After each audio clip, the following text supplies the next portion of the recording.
Hello, everybody, and welcome back in to Bloody Good Horror. It's your down home horror podcast. Just kidding. That's not what this is, John. This is BGH. You know what it is. My name is Eric. I'm your host for this evening. We're going to be reviewing The Cursed because apparently there were some more of those generic horror movie names left out there, and we had to make sure you just stick a "the" in front of all of them, and you get another one. That's the beauty of it, John. So,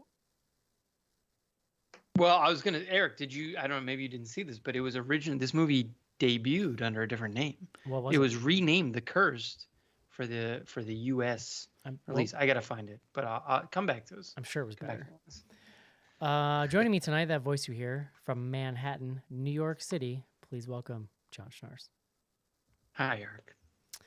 Next up, from, It was 8 for silver. Sorry, I found it. 8 for silver. Yeah, that's not great either because that doesn't. I don't know what that means. No, if it I doesn't haven't make seen any the movie. sense. Obviously, The Cursed is at least more descriptive. I mean, silver. Yeah, I get silver. I get how that's related, but you know. No, once you've Mighty seen the Dog movie- Man makes more sense. Mighty Once you've Dog seen Man. the movie, 8 for silver, I guess works, but it's Hairless dog boy. Yeah, I love it. Casey's got ideas. They should have called him. Bold choice, the hairless werewolf, but we'll get to that. Next up, from I believe the Bay Area of California, please welcome Matilda to the show. Hey. We decided to I don't know, make it up to Matilda for making her sit on that Dave Grohl movie with us. Sorry, Casey.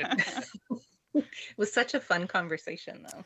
That's true. It was. And next up from the Pacific Northwest, also from the Zombie Girls, please welcome Ariel to the show. Hi. And last tonight, not from the Pacific Northwest, despite his resemblance to Sasquatch, but please welcome from Indiana, Mr. Casey. Hello. I mean, with hair like that, you're bringing the comparison. Hey, we have big feetses here too. You're actually Supposedly. you've gone beyond Jerry Garcia, and you're starting to look like somebody who has their own cult. Well, tune in next year. Like you appear. I don't know if you think that's going to dissuade him or Nah, I'm push him off a different path. But I'm an extrovert. I like friends. I'm just I don't know. I'm interested. I'm enjoying the journey, John, that we're going on here. Yeah. No, I hear you. John, when you were watching this movie and you saw that the family had like servants, did that immediately make you feel more at home? We connected. Yeah. Yeah, I mean, look, that's part of what's going on in this movie, I think. Who We can talk about it. draws your baths for you? Your hot steams. I'm working on training my children Uh-huh. to draw a bath for me. They're That's- not. man. This is an aside, but we actually don't have hot water in our apartment. Like it doesn't actually get hot. It gets like lukewarm, but it's like an ongoing issue with my building. First I don't of all, live in the nicest building. I I know would- Eric has created a situation would- around the show for I me. would but riot. I would riot if that was the case in my apartment. It's not great. Suzanne almost riots on a regular basis. It's fine for me because I'm As- showering after I work As a out. person with arthritis, I like a very good, nice hot bath. I've learned from this movie, or just realized, I guess, I'm weirdly obsessed with baths. I was weirdly obsessed with the whole bath situation in that Del Toro movie we watched a couple of weeks ago. And again, in this movie, it's like an offhanded line. She just tells the servant, like, I'll have a bath, or whatever the hell she says. And it's like, I just kept thinking, I'm like, man, what a baller 19th century 1%er move to just make a person spend like an hour boiling water to pour into a tub for you. She doesn't even take a bath. No, she like takes her she, top like- off and then like Yeah. splashes water. She on She her just face. she does like a boob splash kind of situation, and that's like kind of like get in Her there. husband That was a did lot not of approve it for some reason. that was a lot of work. God, Eric, there's I so can't- much going on in that scene. Actually, it's really interesting. What's it? Eric, that Schnars' response to his hot water situation was like the most Schnarzy answer ever. I can't believe he didn't comment. What do you say? He said his wife's writing every day, and he's like, "But it doesn't bother me. I shower elsewhere." No, I said I shower after I work out. I'm like Oh, it's got it. always hot. It's Oh, like you're I don't a need gym hot water. shower I'm just like, person. I don't know whatever. how I have a lot of feelings about that too. Yeah. Baths. I don't know. I just that scene. It's like, I mean, I guess we can talk about the movie in a second here, but like I think that was before I had a No, full- let's keep going. that with was bets. before I had fully put together that was her husband. And I was like, what is this look he just gave her? Is that a horny look? Is that disapproving? Like what? It felt disapproving. Yeah, it was like, oh, you got him out again. Their relationship is like one of the more interesting parts of this movie, in my Wow. opinion. Yeah, But Let's get right into it, John. Yeah. Let's take a that was a quick, weird one. let's take a quick break so that we can review The Cursed. This is it, Jennifer. Your big break in TV. From the prime time. Main feature.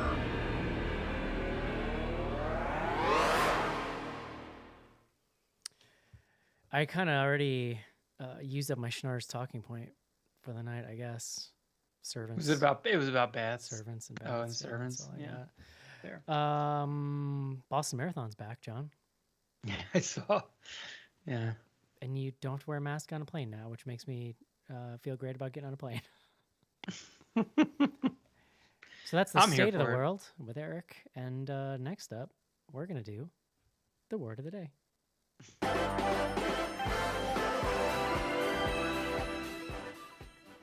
I'm a little off my game tonight, Schnars. I ate something and it hurt my tum-tum. And here we are.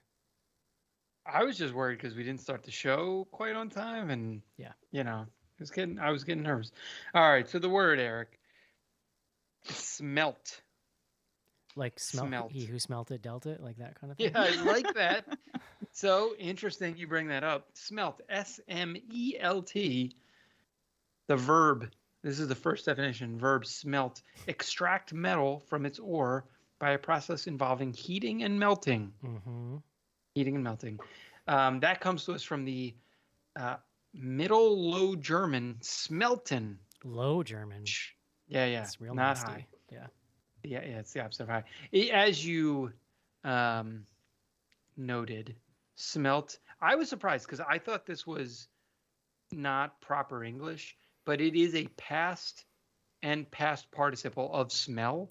Oh, it is. Smelt. So you could say like I Yeah. smelt it, and that's Yeah, I smelt it the other day. I would have thought that was not proper, and it is proper. I'm So really enjoying the disapproving look Matilda's giving you, trying to hide. But here's the very quick last one. Did you know smelt? And I mean, if we have any fisher people in the house, a smelt is a fish. There Oh. is a small silvery fish which lives both in marine and fresh water and is sometimes fished commercially. I don't think they have that fish in Smelt. Animal Crossing, John, so I'm unfamiliar. I think they do. I actually think okay. a smelt is in Animal Crossing because my kids have been playing it. I'm a gonna have little to bit, look it yeah, up So, Maybe I just you haven't- got to fish in the spring, Eric, or maybe in the winter. Dude, I don't I could know. do a whole show on how frustrating fishing in Animal Crossing is, so we won't go there. All right. John, why don't you tell me For the about best. The Cursed? The Cursed. Where did we even hear about this movie? I don't know. But it is a horror film. Premiered or debuted this year, February, in the U.S. I believe it actually debuted at the at Sundance, or it got like a screening at Sundance, but it was released overseas. So the director here is this guy, Sean Ellis, who we were talking about this before the show. He's made a bunch of movies that, like, if you spend time on any of the streaming services, you will recognize the cover of these movies. I don't think any of us have seen any of them. So he did this movie Cashback. He did The Broken with Lena Headey. His last film was called Anthropoid and had Cillian Murphy and another guy whose name I'm going to forget. But in any event, so this is a writer-director here. He's English. The Cursed is set in, I'm going to forget. It's somewhere in France. Lucerne, France? Something like that. The film opens at the Battle of the Somme, which was like, if I remember my World War I history, it's like it was the deadliest battle in World War I. And we see the scene where this guy basically gets shot up, he gets taken into a tent, and a field surgeon starts to extract the bullets from him. And as he's extracting them, he extracts this like other bullet that looks different and is like much bigger. And that then kicks us back 30 years to the 1880s in France. And this kid, this man in the war is a kid who is living on this estate. And yeah, I mean, so then the rest of the film is like, how did this bullet get in him? Okay, well, it turns out the estate is part of, I don't even know what you like. I don't know enough about French history to like define. It's a manor, and then there's like a town around the manor, and like there's like elders that convene at this place. Like the family that lives at this house like It's a runs little, the it's a surrounding little, area. it's a little like feudal. It It's is. a little Downton Abbey. But it's like 1880. Like it's pretty late in the game. That's where I was like getting a little the history was like was tripping me up. In any event, the setup here is that there is a Romani, like a Roma clan that comes onto the property that is not necessarily on the property of the manor, but is property of like the whole town. And so like the townspeople get together and they're kind of like, whoa, what's going on? They're calling them gypsies. Obviously, that's like a derogatory term, in our day and age, but that's how they refer to them in the film. They decide, we've got to deal with these people. We're going to get them off our land. This Roma community has a legitimate claim to the land, and they like make that known to these people. And so instead, they go and like wipe them out. It's basically like a genocide situation where they like, I mean, very graphically roll in, clear them out. But so there's this one woman who then, and we'll talk about it, but she puts a curse. Like there is a curse enacted. Like these people are coming. This curse. She does it as like a protection thing. Obviously, they are not protected, but then they are protected in the afterlife by this curse. And that then leads to, without spoiling, it leads to people in and around this community being hunted and killed by an entity that they don't understand that is gradually revealed over time. The boy from the original like Battle of the Somme scene is like the first person to disappear. So you like sort of know obviously that he's coming back, which diffuses, and again, we'll talk about it, like some of the tension. And there's also like throughout the several film. different wolves, like wolf people throughout the movie. Yeah, we should say. obviously, like it like metastasizes this curse, but that's the setup, that's the background. It's very much a period horror film, and yeah, I'll stop there. We can get into it. Cool. I love it. Spoiler alert. Obviously, just say it now before we get into it. Matilda, what did you think of this? So I liked this. It was gorgeous and almost to a fault because I was so distracted by the visuals that it was difficult for me to actually pay attention to what was happening. And then I like plot would happen. I'd be like, oh wait, back it up. I'm missing it because I'm just stuck in the misty forest. Yeah. Wait, what's happening? And I felt like the dialogue and the plot was a little less strong than the visuals in some ways. Like I'm coming away from it. Mostly I'm going to remember the visuals in this, but there's some great gore in this. And the creature design in particular, I'm sure we'll talk about this, like autopsy scene was very compelling to me. And the way that, when they're working with the Romani folks, that's a little bit of a horror cliche, but I think it went interesting places, which I'm sure people will talk about, but I liked it. Nice. Casey. I ended up enjoying this quite a bit too. I didn't have any idea what we were getting into really. Hadn't watched the trailer or anything, so watching it unfold, it's a slow start. But as you get into this movie, especially once you get like into the middle of the second act, what's the what kind of doctor was he? I'm sorry. Oh, what do they call him? A pathologist, right? Pathologist, Yeah, once the pathologist starts to show up, I think this movie makes a distinct turn style-wise. And well, it's not necessarily a turn. I think it just finally clicks on what they're trying to do. And this movie, from that point, once he shows up, has very, very strong Hammer horror vibes. From the dialogue to the setup with this, strange, researcher showing up and finding something in the town and whatnot. It was very Hammer. It was very cool. On top of that, there's parts of this movie that reminded me of The Void. We'll get into that later, like Matilda was talking about with the autopsy. Excellent scene. And then to me, that really kind of gave this, especially from that scene on, really gave this a cosmic horror Lovecraftian flair with it too. And it kind of helped color it. And it felt like they morphed the werewolf mythos to this, which I really thought was kind of cool. Ariel. Yeah, I totally agree. I think this movie was really enjoyable. I had a lot of fun with it. I like werewolf movies, but there are a lot of really bad ones out there. And I don't think this falls into that category, luckily. And I agree with Casey. I mean, I felt that Hammer horror vibe like right off the bat. And there are so many scenes that are kind of, sort of iconic tropes in Hammer horror movies that was really, fun to see in this too, and modernized a little bit. Matilda's Misty Forest. Sorry to interject. Exactly. Even him just like coming into the bar, and people not really wanting him there. So yeah, all of that was really fun. Like you guys said, it looked fantastic. I really enjoyed the twist on the werewolf idea. It did some things that I haven't seen other werewolf movies do before, and I think that's hard to accomplish, so I really appreciated that. For me, I think what kept it from being just like an absolutely great movie is the characters. I just think most of them are really boring, and I didn't really connect with them, and even when really tragic, sad things happen, I'm a crier. I cry at movies really easily, and I didn't shed a tear for this one, so I think that says something about my level of connectedness with the characters. But yeah, I still thought it was fun. Love it. Encanto was making me tear up over the weekend. You ever see that movie, John? Yes. I've seen Encanto like 5 times. I still cry. Like I cried thinking about it. It's Encanto. real Even intense. I've seen it like 5 times. John, what'd you think?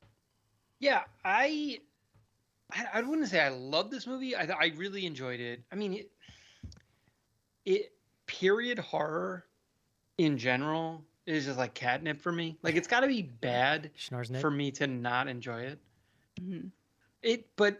The thing that blew me away, like the production value on this is really, really high. It is, yeah. Like for a movie that I had not really heard of. So I was trying to think, where did we get this movie? I was like searching through Can You Watch It? And I always go to like what's like recently released filter horror, and it's just like this was like at the top as something that had come out and was rentable. It's great. Like it's so much better than so many other things we've watched that get like way more attention. I'm like, how does a thing like this not get more attention? It kind of blows my mind. I mean, part of it I think is it's a European film, right? Like it's the whole cast is British. It's Brit. I mean, European. It's British. The filmmaker is British. I did just check while y'all were talking.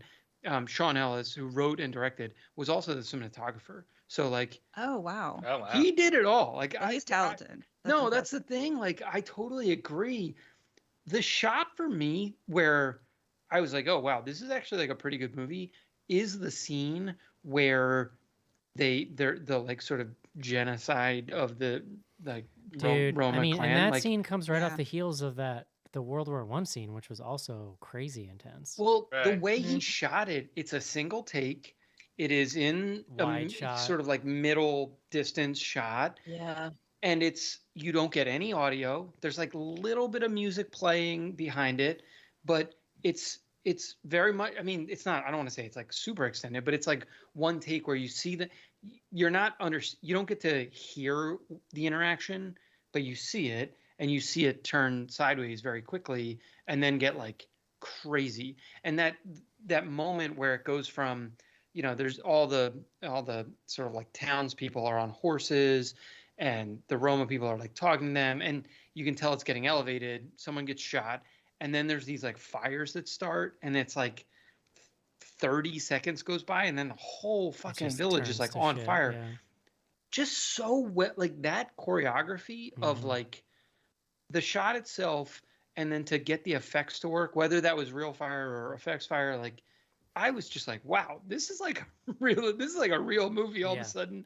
And my one criticism, I totally agree, Ariel, like the characters, I don't know if it's like, I couldn't connect to them for a specific reason. I think a lot like look, it comes down to the screenplay is flawed.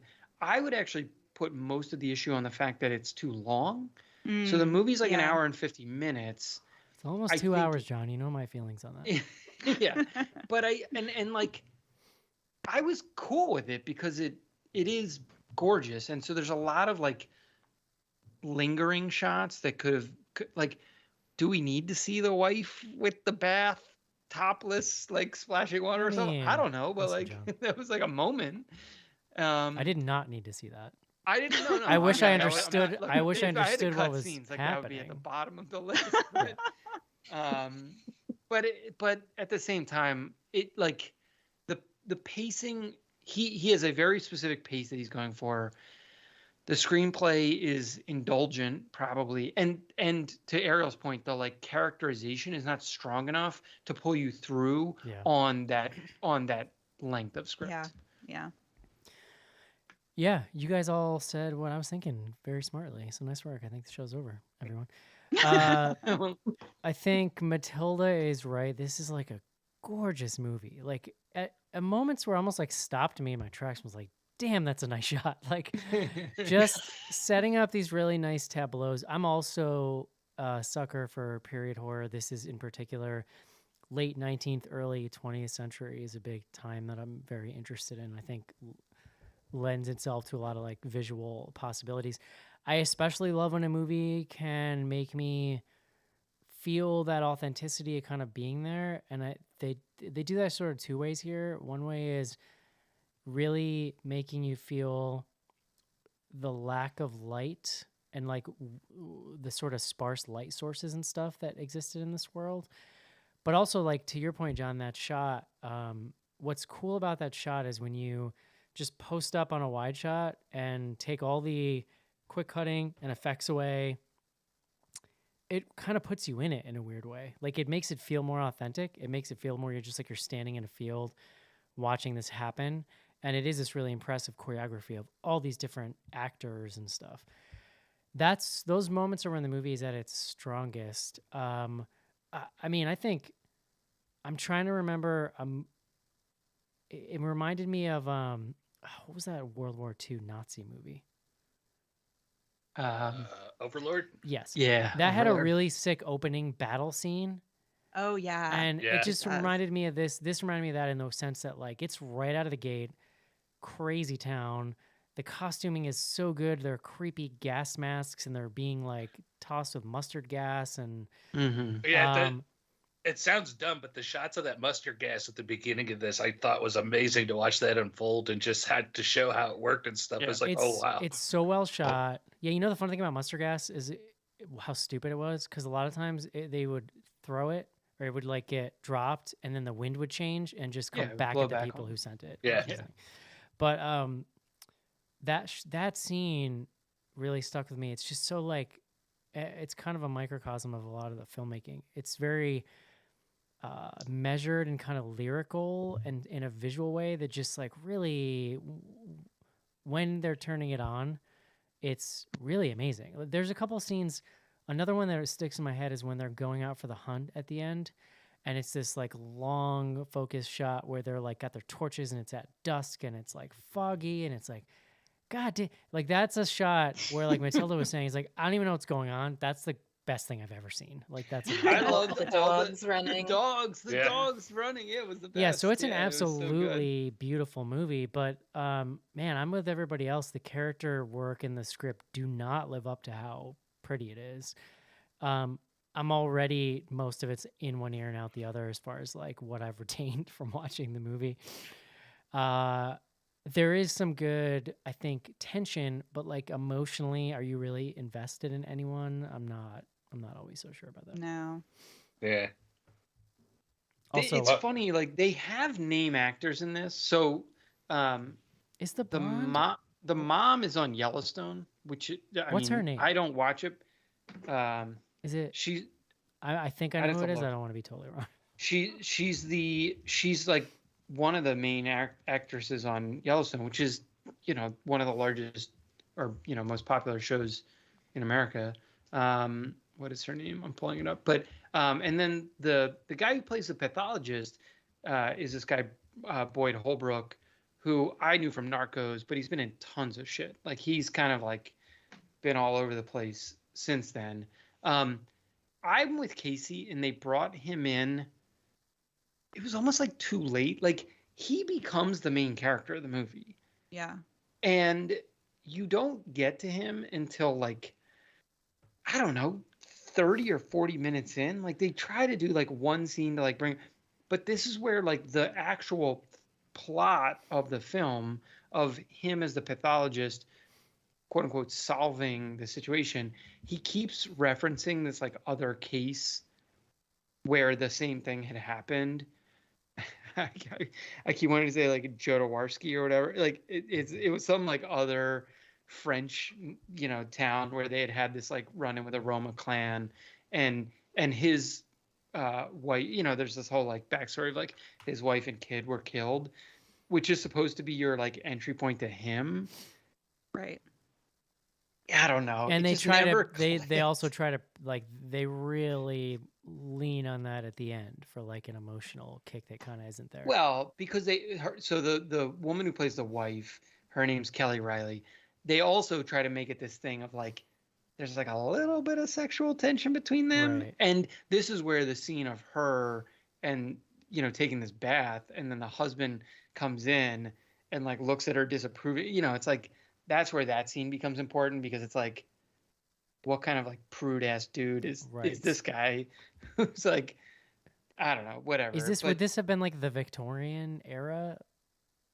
Like I didn't know how that I mean, translated it effectively versus like was, the US. right? Like, yeah, but it's France, not, right.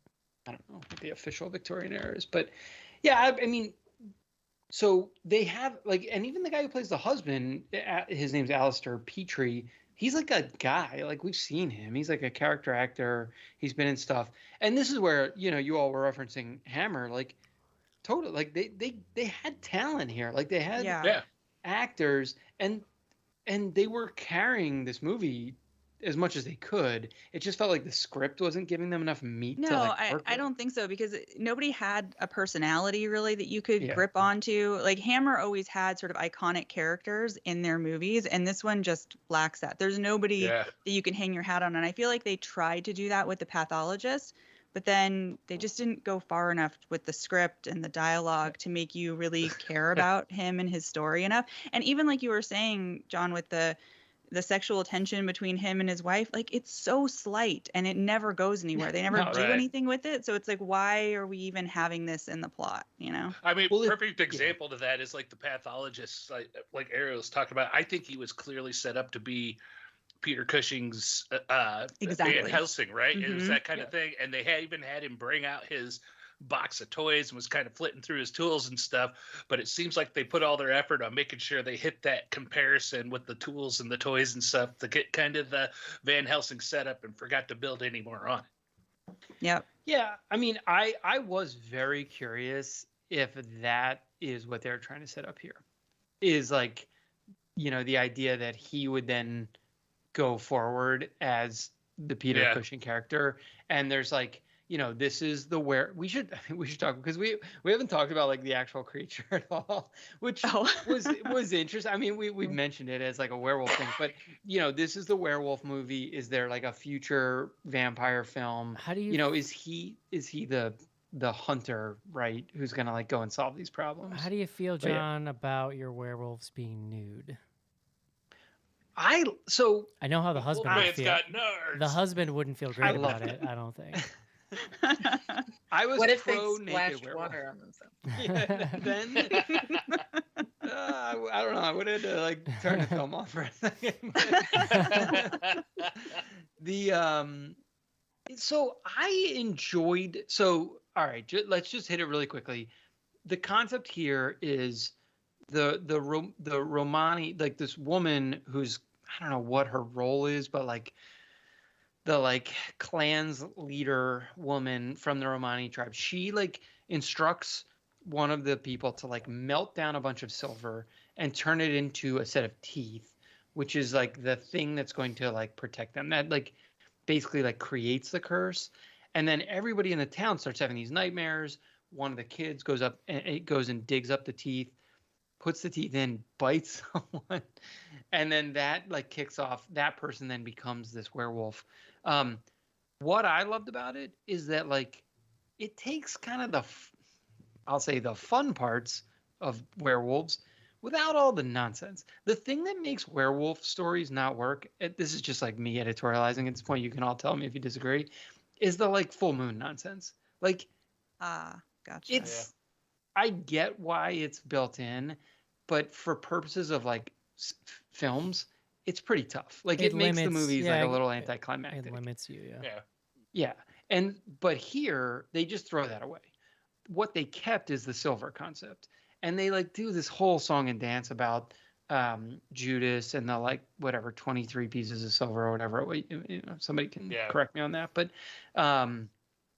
which like what like for purposes of coming up with a curse and like connecting it to like this culture of like, because it was a Judeo-Christian society, like it was believable. But yeah, I liked that it was just like, fuck it. There's just these human wolf people now running around. And when you get bit, you get transformed. And like, there's no going back. There's none of this, like, you become a daywalker nonsense or whatever, like, you're just like a werewolf now, or you're like a wolf person. One of the best scenes in the movie too is this sort of, is it the autopsy scene with the little girl? So like, that's an interesting thread to this type of werewolfism, which is that like when they kill the wolves, the people are like inside of them. And they like, there's a scene where they cut one open, a bunch of the dudes, in a very like Dracula Van Helsing kind of like scene. And the girl, but it's like, it's very Lovecrafty. There's like tentacles going all around. And the girl comes out and she's like, they're never the same. You got to kill her. And it's a messed up scene. Like if you want to talk about memorable scenes in this movie, that's very high up there. That's where I got the comparison to The Void, is that very scene, because there was a scene towards the end of The Void. It's been a long time since we've seen it, where the guy's wife who was the nurse at the hospital, ended up downstairs. It's very reminiscent of that. Yeah. I mean, the whole changes that they made to the werewolf lore was just so interesting, because even the transformation, usually you have people, on all fours and their bodies kind of being twisted and contorted and they're in all this pain as it's happening. But here it was like vines came out of their body and wrapped around them. And that was so interesting. And then, the idea that you're essentially still a whole person locked inside the body of the werewolf. I mean, that's really cool too. Yeah. And I think the way the werewolf looked, this whole like naked werewolf that we're talking about, is interesting. I mean, we've seen so many sort of iterations of werewolves. It's interesting to see something that looks different. I personally think they maybe showed it a little too much by the end of the movie, and it was better when you got quick cuts or just like little glimpses of it. I think because once you saw the whole thing without the neck and stuff, it was a little. It's almost odd. like a weird. In the original Pumpkinhead, there's like a couple different versions of Pumpkinhead, and one of them is more man than Pumpkinhead.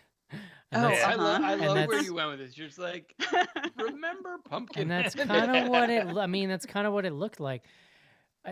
I think that they edited some of those werewolf attack scenes in a way that projected that they were like a little self-conscious about that effect. Yeah. And the problem is and the other fault it's with stark. Them is they needed to differentiate them a little more too, because they're all supposed to be different people, right? Yes. Yeah. Mm-hmm. The problem though is because the autopsy one is really like fishy, like it's just like a series of membranes that look great and shiny, and then they get kind of duller and duller as they go. I think the problem with those scenes is they're in stark contrast to these other tableaus that are so like confident and beautiful, and then we're like in an up close encounter, and it's like MTV video from 2002. It's literally just like bah, bah, bah, bah, like holy shit, and there's like some questionable CGI in there. It's weird enough to feel out of sync with everything else you're like kind of seeing. So I agree with all that. I think it was weird to me that they have that scene, the autopsy scene y'all referenced, because then you get the full Monty at that point. Like you've seen the whole monster.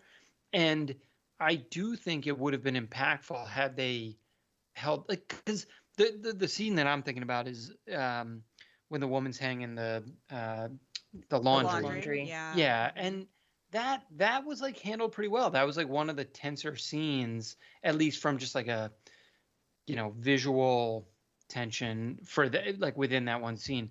And I don't know, like the CGI is not amazing, but again, like for this kind of movie, my expectations are kind of like I was surprised how good it was Yeah. given for what this was.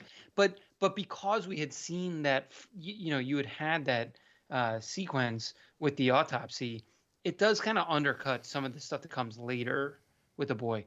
The thing that I liked, this is like very small, but it's not a wolf. Like it's a wolf in that it walks on all fours. It has a human face, and it is fucking weird. John, Like you it might just say looks weird. you might say it's more Pumpkinhead than wolf. There you go. And it has no tail either. No, Yeah. exactly. But that's what was fun with this too, because they took that, like we've already talked about, they've deconstructed that werewolf myth and changed it up, and now it's got like they mixed in a dash of zombie and a bit dash of like Hammer Dracula flicks as far as the plot structure on this, because you get the zombie aspect that's now spreading to everybody, which was always part of it, but it feels, since we don't have the full moon aspect and stuff, it feels more viral as they're going through. I thought that was interesting, and that, but overall the whole plot too feels a lot like a Dracula flick from Hammer early on, or Captain Kronos totally even. agree. Yeah. I even like kind of like. Go ahead. Jinx. I even liked the part where the boy put the I don't know, wolf dentures in his mouth and became possessed, because I've never seen that in a werewolf movie either, right? You usually have to get bit by the actual werewolf to change. So the idea that this boy could become possessed by the spirit of a werewolf, bite another kid, and that kid becomes a werewolf, I mean, that's really inventive. Well, it's one of those things where it's like, where did the werewolf come from? Yeah. If you have to be bit by a werewolf, where did it come from? This movie answers that definitively, and in a really the overall the design of the mythos here is I thought really good. And look, like that's where, so the other piece that they pull forward from all the the other werewolf stuff is the silver bullet, which is prefaced like at the very beginning of the film. And to me, that was someone asked the question, I can't remember whom, over email. That was the reason why the boy survives versus right. everyone I figured else. that out. Yeah, because he still had the bullet left inside of him. He had So that's why he didn't. Oh, Yeah. okay. I didn't catch was- that. Yeah, I feel like Yeah, that's he was supposed to be purified. like you're supposed to get that during that reveal, but I wasn't. Yeah, Well, Right. I was I kind I of just- Took me a little while too. I thought it was a I didn't Lost get it Boys either. situation. They killed the master and everybody was cured. Oh, uh-huh. I was like, Well, honestly, like- it took me a second to catch up with the reveal of like, what are you? No, well, what telling happened? I me? mean, at the very end of the film, they remove the silver bullet and then he dies. Like that's Yeah. so. Yeah. Makes sense. But it's the reason he got to stay a normal boy after he came out of the body of the werewolf. So it all like fits together and it makes sense. I just didn't see it in that moment. And I also think that scene, spoiler alert, where the mom dies, it's not as impactful as I feel like it could have been, because I just didn't care about the character. That scene where they're touching and she's holding him and she thinks he's dying, and then right as he wakes up, she's dead. I mean, that should be really emotionally impactful, and it just wasn't. Matilda, it reminded me of that final scene in Possessor. Do you remember that? Yes. And I mean, that's about maternal ambivalence and like corporate greed and shit. It's a totally different idea, but that had so much emotional impact, and here I just didn't feel it. I thought about Love that me scene some too, and I was like, Possessor. You had me. At why am I Possessor. not feeling this more? Yeah. Yeah. No, I totally agree. Like I didn't. There was at no point did I really care what was happening to any of the characters. Yeah. And to a certain extent, I don't know. Like I put some of it on the fact that like the overall structure where you start with this boy, at the Battle of the Somme, he's the original one who gets infected. He's going to survive. You also know his sister's going to survive because you see her in that original tee-up scene. Right. And so, like, you had these two main characters, and then obviously the pathologist, and you're like, but, like, do you really care what happens to the mom? Like, the mom, come on, like, whatever. She's fine.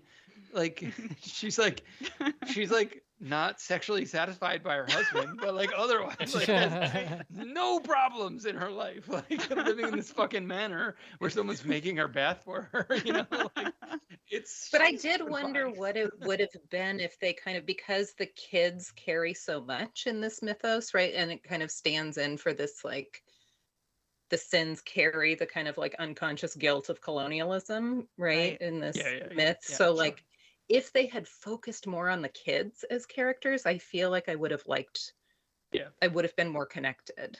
Yeah, I Like, totally if agree it with was the that. brother sister thing, or if it, but mom was like there a lot, and I couldn't. I Making them couldn't sing get off it up peace for her songs in at the dinner. same way. Yeah. Yeah.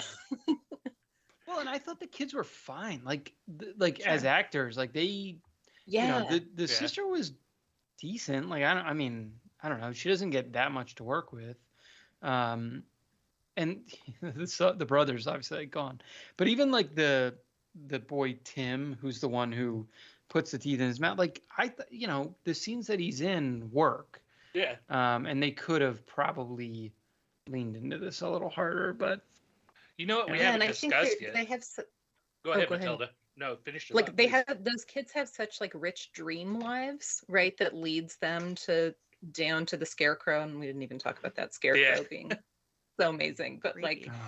oh, Those but I feel like it would be easier to connect with those dreams if we knew anything about the Mhm. kids. yeah, Right. those Right. kids are real bold for kids who like seem to understand the consequences of their actions. Like in the beginning when they're messing around, they're like, you literally can't tell anyone. We're gonna be like excommunicated if you tell someone. It's Yeah. like you like, get that your part dad's though, gonna right? kick us out. Like you've seen The Witch. That won't go well for you.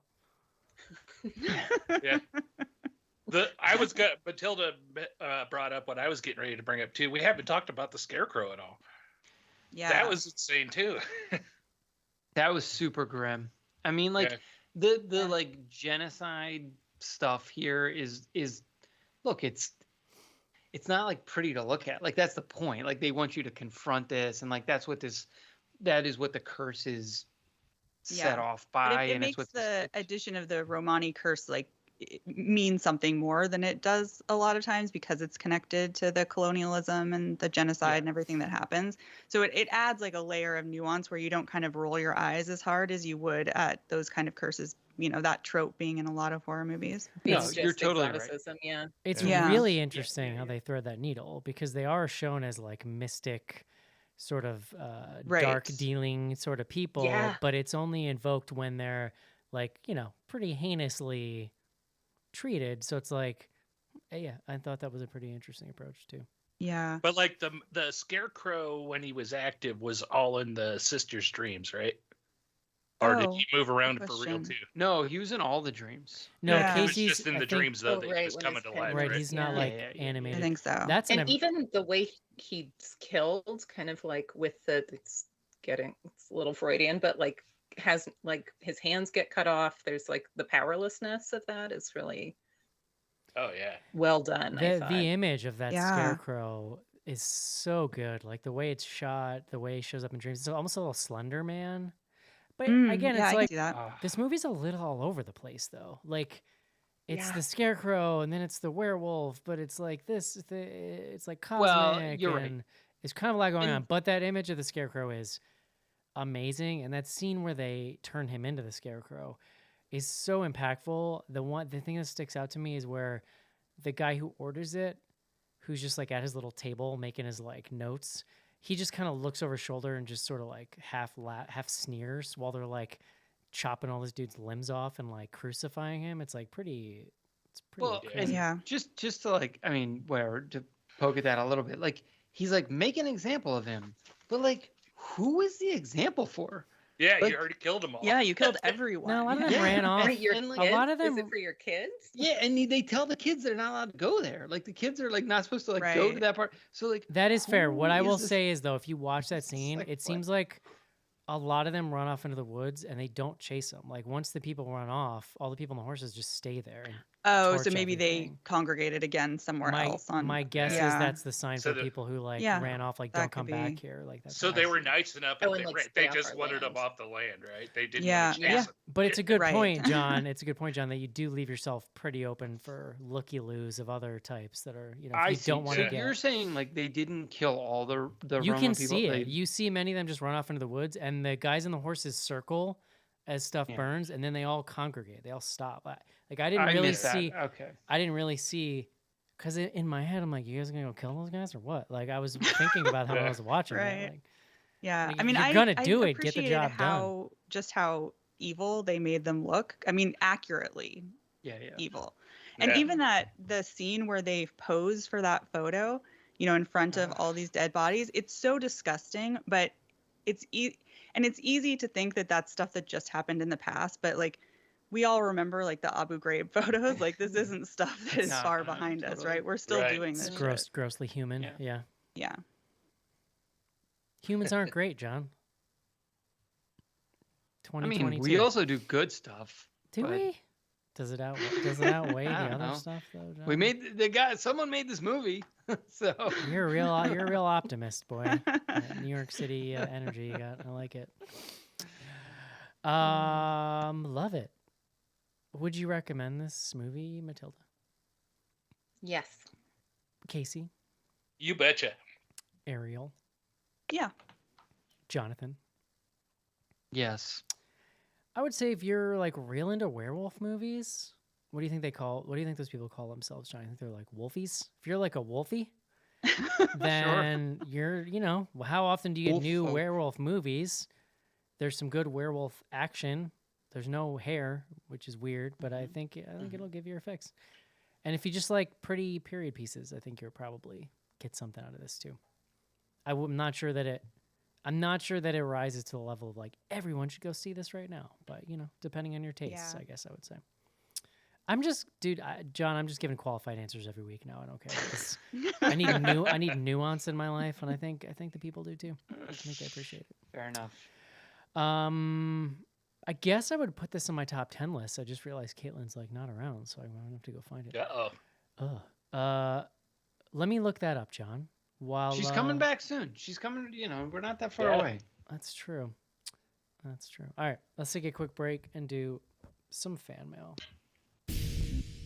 Dear Mom and Dad, I've been at sleepaway camp for almost 3 weeks, and I'm getting very scared. Someone is watching you. Someone is waiting for you. Someone wants to scare you to death. Sleepaway Camp. You won't be coming home. Rated R.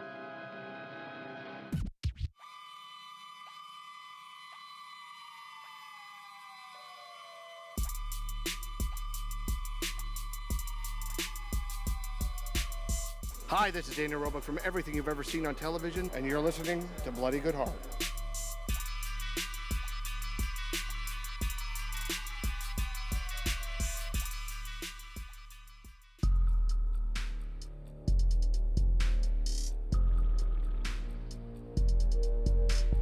Send feedback to info@bloodygoodhorror.com or on Twitter using hashtag AskBGH.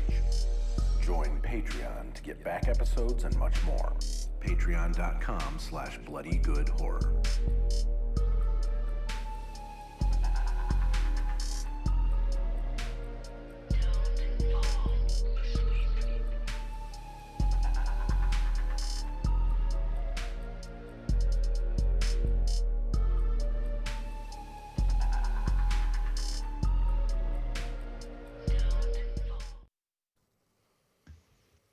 Don't fall asleep, John. Mm-mm. Good luck with that, with the state of the world. That's all I want to do these days is sleep, John. Info@bloodygoodhorror.com. No emails this week. Ariel and Matilda. Yes. Where can people find you? You guys can fight over who is going to tell me. Ariel. Sure. I mean, you can find us on our website. It's zombiegirls.com, and that's GRRLZ.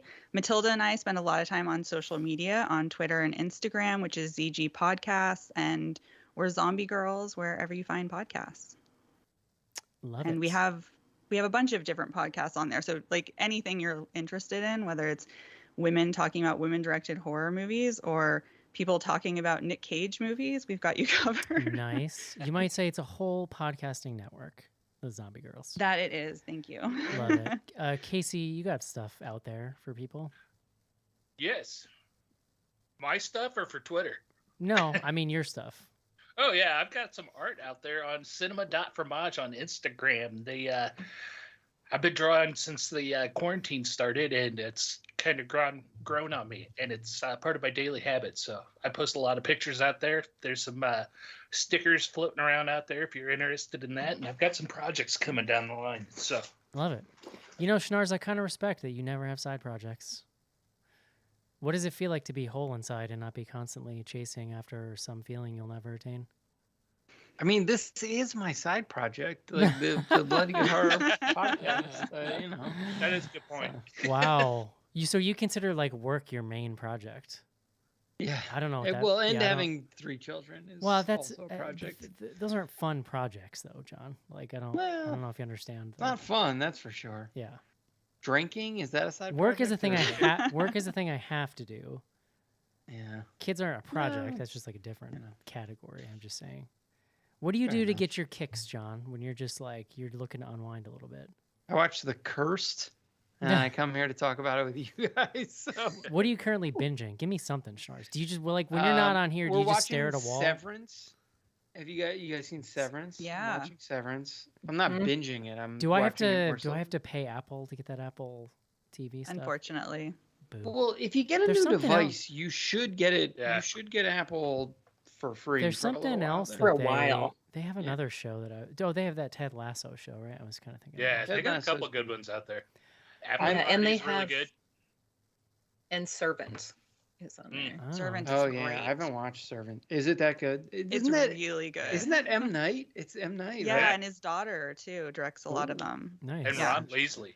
hmm Oh really? Who is Yeah. shockingly good. I did not Yeah. expect it, Who but he is- is really good. Who is Nick Cage's understudy in the universe, apparently. Hey, there are worse gigs out there. Yep. I just There you go. binged 5 seasons, John, of Better Call Saul. I've not watched it. So I would like to. I mentioned this in the show before, but I have like an addiction, maybe you call it, to like streaming Breaking Bad. Like I've seen Breaking Bad like 45 times, and people say that and they're like, 40. I might have actually probably watched Breaking Bad like 50 times through. Like I will just put on a loop for days and days and end while I'm working, and just like over and over and over. Never watched Better Call Saul. The final season hype got me, so I watched the whole thing in like 2 weeks.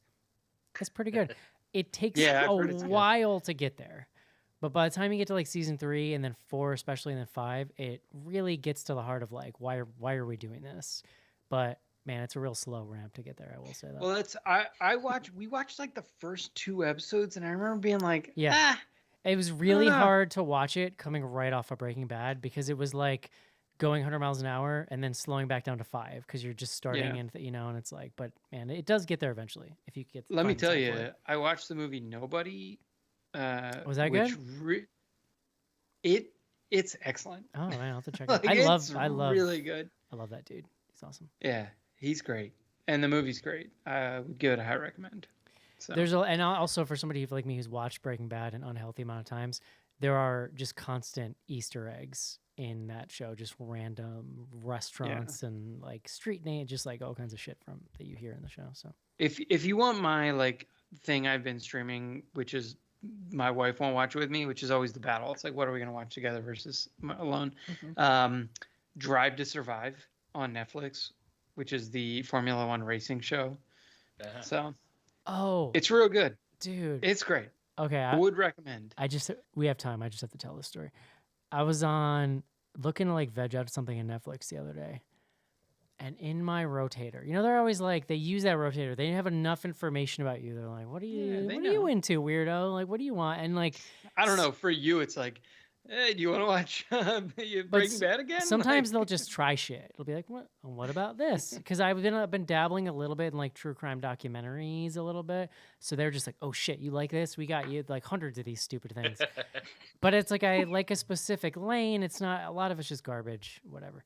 They throw this thing at me. It's like a reality show. It's like 60 Days In, it's called. And I'm like, it's like some kind of prison reality show. And I turn it on. This shit is insane. Like, it is, I can't believe it's not a parody. This is a show in which real people volunteer to go to like really, really bad prisons, like for real, for 60 days. And literally this prison this season is like, it's in the South somewhere. It's a hot mess. Like, people are just murdered. It's like well known as like one of the worst prisons. And why do these people do this, John? You ever watch Survivor? No, listen, this is why it's even more tweaked though. You ever watch Survivor? And they'll be like, hey, my name is this. I'm a huge Survivor fan. And they've been watching for years and they have theories like, oh, I would do it this way. And I would it's like that. But what they're doing is going to prison. So they're like, if I went to prison, it's I would like do it season this way. 6. So the people are like big fans. And like, it was traumatizing. But it's tourism into prison. So here's how it's all, here's how it's all tied. They tie it together with, they're going to help prison administrators like learn what they could do differently to like serve justice or inmate, like some bullshit. They wrap it up in this. The actual inmates, they need these random people to show up. Yeah. Yes. Not the people actually experiencing it. Dude, cool. It was disturbing. I was too tired to even turn it, which is crazy because it was just on my computer. Yeah. Oh, they do have some people there. The ones I've seen, they do get some people that have a reason to be there. Like there's one kid that was going, or not a kid, he was in his early 20s, but he was going because his brother was incarcerated and he wanted to experience what his brother was experiencing to be able to sympathize with him more. And I think there was another one that was a correctional officer someplace else. I will say there's a real morbid fascination. That I support. There's a real morbid fascination to like watching how cocky they are. Because they're all like, they all think they got it figured out. And then they have to go through a whole like fake arrest and then a real intake and stuff. And that's when they start like shitting their pants. That's pretty satisfying, honestly. But they actually filmed like the first season of that here in Indiana. It's down in Jeffersonville. I don't know who watches this. I'm not going back to it. It was scary. I didn't like it. Yeah, it's nutty. It's not my kind of feel good. I like fictional criminals, John, drug dealers. Look, Drive to Survive is just like people driving race cars really fast, and then, like sometimes they crash. I drive a Honda Fit, John. It's not really my thing. Race cars. It's different than that. Casey, that's what's going on in Eric's streaming life right now. Casey, what's going on Twitter? Yeah, we got a few tweets out here. We got a hashtag AskBGH. Ask us questions. We'll do our best to answer. First one comes up from our own friend at Reachy Pants, Matilda and Ariel are worried. Two-part question from Reachy Pants. What were creature would you want to be if you could be any were creature? And what were creature do you think you would actually be? You thought I was going to troll you, didn't you? Yes. Yes, I did. Oh, that's a good question. Yeah. I would go with like were orca, and then I think I would probably end up being like a were deer or something like that. Yeah. I have a feeling I'd end up being like a were panda. Just kind of lay around. I would just be like a were manatee, like you would just kind of like float around. And so Rachel and I went away last weekend and got in the pool, so that's where my brain is. I would want to be like a were hedgehog because they're already protected. Oh, that's smart. I want to be a were You're squirrel. worried about someone attacking you? Is that what?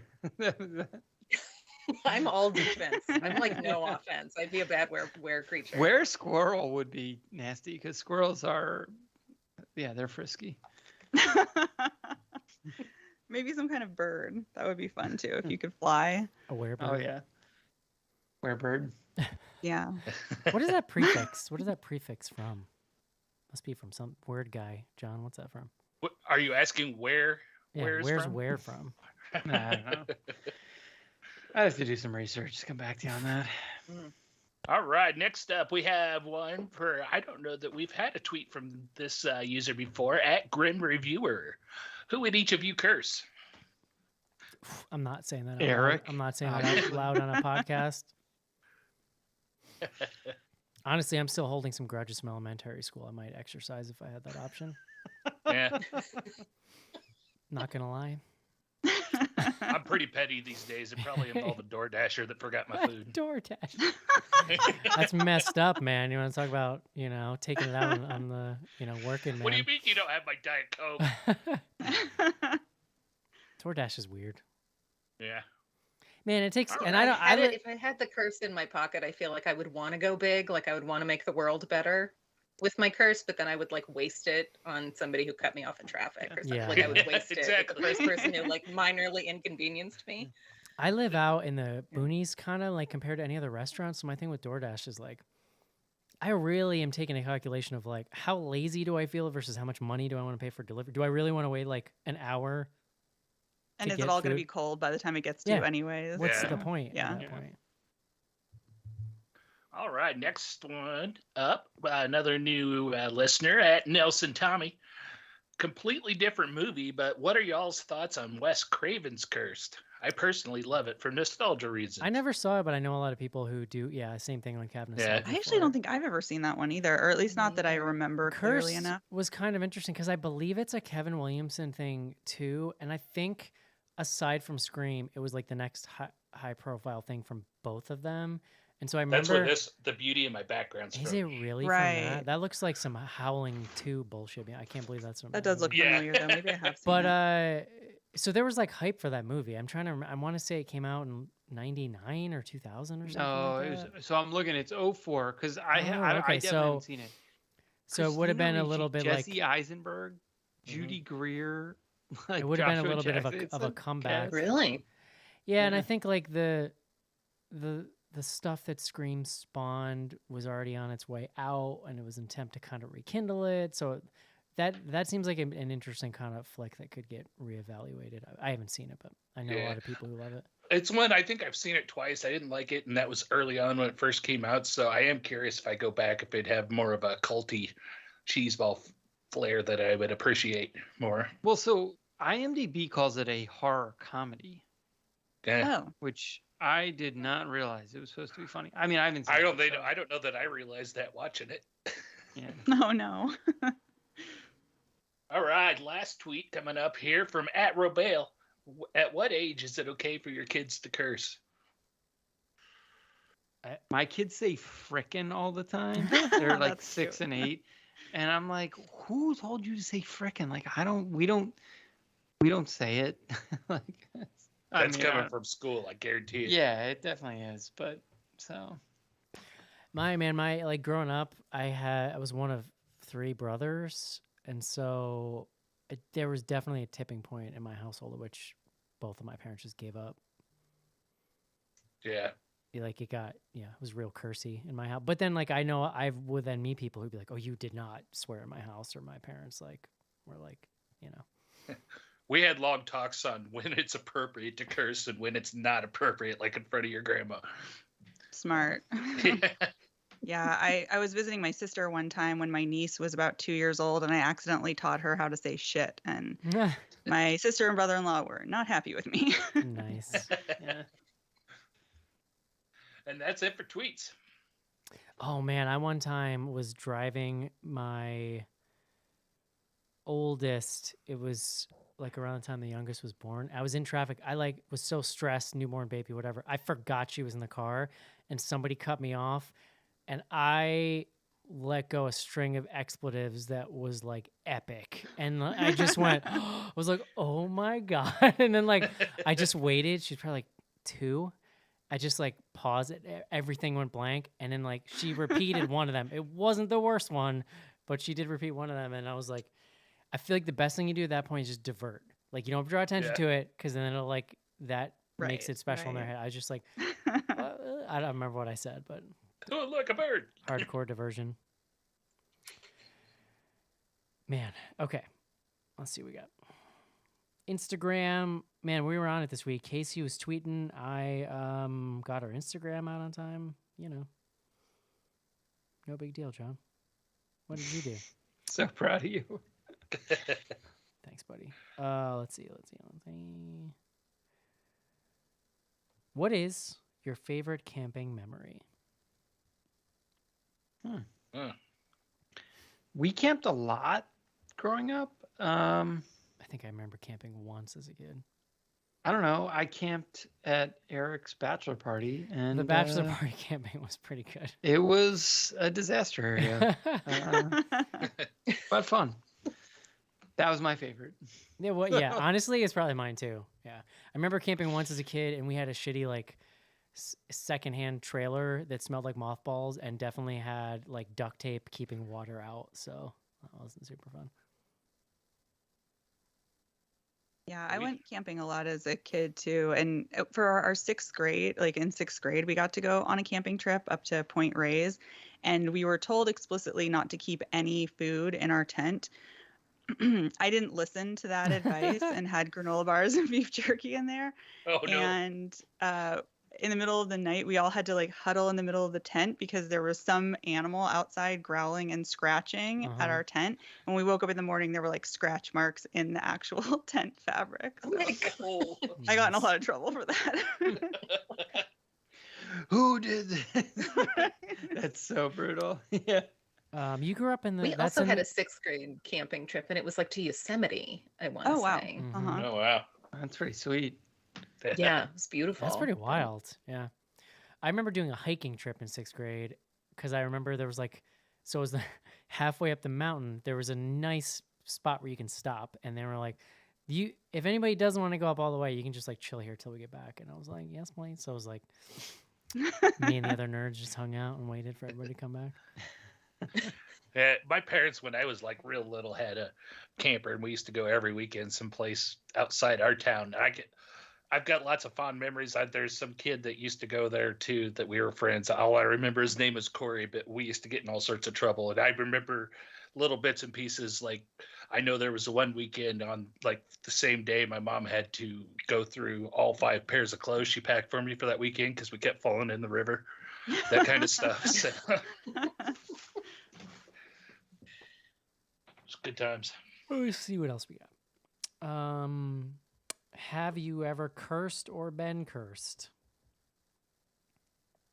I feel like I've probably been cursed like a lot of times. This just and reminded me. I've cursed at people many times. This reminded me of a movie I've never seen, John. Stephen King's Thinner. Yeah. Made me think Oh, of it. yeah. I forgot about that movie. The was like movie's a- fine. The books I've read and watched, and It was just they're both it was a fine. staple on like VHS shelves of the era, so I would Oh, see yeah. it, but I never Mhm. never rented that it. was like the era when they were just like, "Fuck it, let's make any Stephen King thing," and Yeah. none of them were good. There was a real run of garbage there for a while. So 2 more left. Have you checked out The Empty Man? The title sucks, but it's a good culty horror movie. No. I think I've heard of it. I had not heard of it. I feel like we've gotten a lot of I don't want to say like requests, but people like I've heard that movie's not bad. So Mhm. yeah, That's another one. I remember seeing that poster, but I haven't watched it yet. Love it. it's also at this point it's like a 2021 movie, so that's partly why I'm like, fuck it, we're staying focused on. If we don't this get year's it in the release. year of Moving on. release, it does not exist to us, Yeah. basically. Yeah. Last one of the evening, John. Prepare yourself. Fanciest 420 trend, cannabis dinner parties or homegrown hostess gifts. I'll tell you this, the last thing I want to do when I'm high is be around people. So neither of those Yeah. things sound fun to me. I don't want to go to a dinner party. Yeah, there's a lot of there's like a cannabis like those paint nights Yeah. people have where they have like wine and painting. Paint and There's smoke. like a lot of that out here in California. There's like cannabis / everything. I Wow. saw an ad in Washington when I was in Washington for a puff and paint somewhere. Puffin, that's what it is. Puff and paint. Yeah. That's good. Look, like when you have children, it just that shit's all dead to you. So it's Well, I haven't done it. Yeah. Give it time. Yeah, one day, dare to dream.